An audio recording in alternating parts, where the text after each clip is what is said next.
So when you hear air disaster and Tenerife, you probably think of that collision between two 747s, right?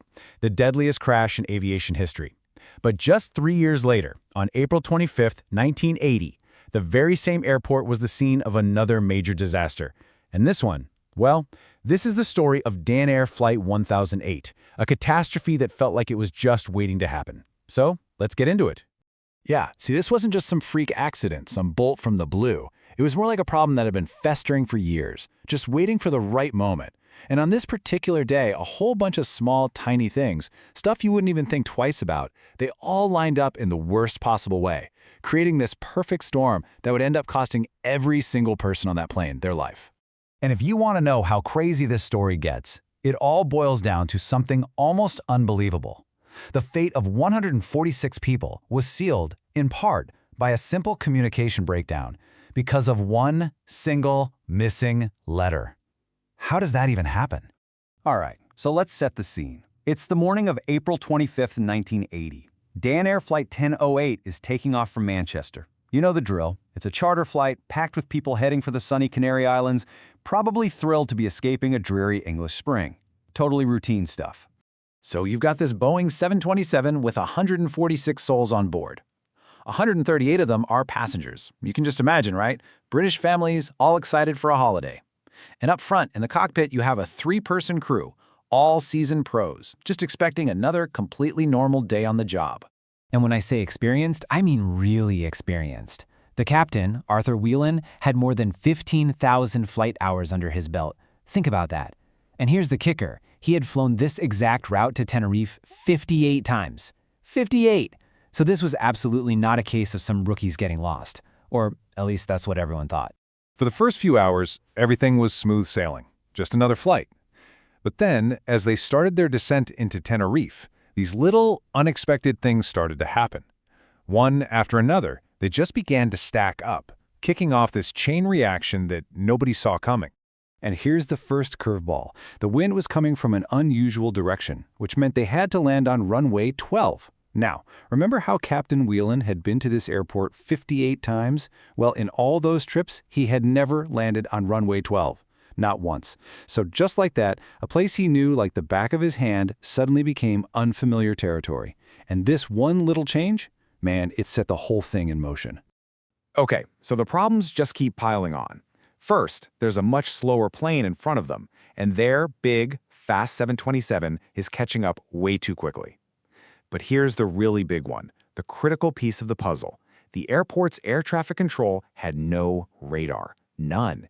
The controller was basically flying blind, relying completely on the pilots to tell him where they were. He had absolutely no way of checking for himself.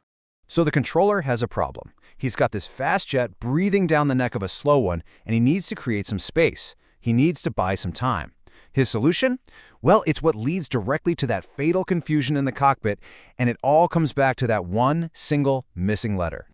Get this, because runway 12 was almost never used. There were no official published holding patterns for it. They just didn't exist in the charts. So what does the controller do? He has to make one up, right there on the spot. He's basically inventing a new flight path in real time and trying to explain it to a crew that's never, ever seen it before. What could possibly go wrong? So this is what he radios to the crew. He says, the standard holding pattern is inbound heading 150, turn to the left. Now, what he meant to do was describe the pattern he was making up, to tell them it was a pattern that included left-hand turns. But that is not how it came out. He left out a single letter. Just one, the letter S. What he meant to say was turns to the left, plural, as in a description of the overall pattern. But what he actually said was turn to the left, singular, which sounds a heck of a lot like a direct order to do it right now. Now, up in the cockpit, this makes absolutely no sense to the crew. A left turn right there, that would point them straight towards high terrain. You can even hear their confusion on the cockpit voice recorder. The first officer actually says, bloody strange hole, isn't it? But here's the critical failure. They never once questioned it. They never asked the controller to clarify. They just assumed it was an order and started turning left. And that one misunderstanding, caused by a missing S and a crew that didn't want to challenge air traffic control, sent Flight 1008 straight into a mountainous area, totally hidden by thick clouds. All of a sudden, the cockpit just erupts with this blaring, terrifying alarm. Too low, terrain. Too low, terrain. The captain is completely disoriented, flying blind in the clouds. He has this mental map of where he is, and it's dead wrong. He thinks the mountain is on his left, so he does what any pilot would do. He banks hard to the right to get away from it. But the terrible truth was, he was already east of the mountain. His turn to the right was actually a turn into it. And in that panicked, desperate turn, the plane lost 300 feet of precious altitude. They were already way too low. That loss of height just sealed the deal. And you want to know the most heartbreaking part? If he had just held steady, if he had just flown straight ahead, they would have missed the mountain completely.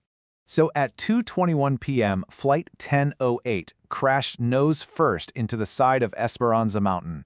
The impact was just catastrophic. There were no survivors. All 146 people died instantly. In the aftermath of a tragedy like this, the first question is always why.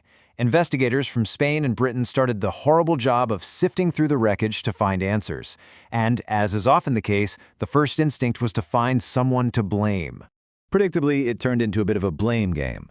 The British investigators pointed the finger straight at the air traffic controller for his confusing, made-up instruction. Meanwhile, the Spanish investigators fired back, saying, hey, your pilots failed to read back the instruction to confirm it. If they had, this whole misunderstanding could have been cleared up. Both sides were stuck on blaming one person. But here's the thing about these disasters. Blaming one person, whether it's the pilot or the controller, almost always misses the real story. Their mistakes were just the last things to go wrong in a whole chain of failures. It's never, ever just one mistake.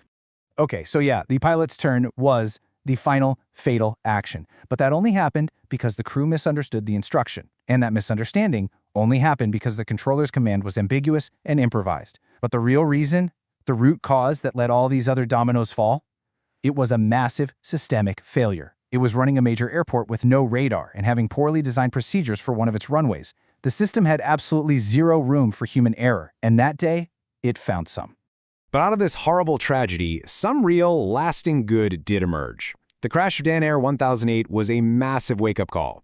It directly led to major safety improvements. It kicked off a push to get radar installed in all major European airports. The language used by air traffic control was standardized to get rid of exactly this kind of ambiguity. And at Tenerife North itself, they completely redesigned the approaches to make them way safer. The truth is, flying is safer for all of us today because of the hard lessons learned from this crash. So the story of Flight 1008 is this powerful, sobering reminder, isn't it? That the incredible safety we take for granted every time we step on a plane, it's a system that was built on the lessons learned from tragedies like this one. It really makes you stop and think, right? What other invisible systems and silent rules are out there protecting us every single day, all because something, somewhere, once went terribly wrong?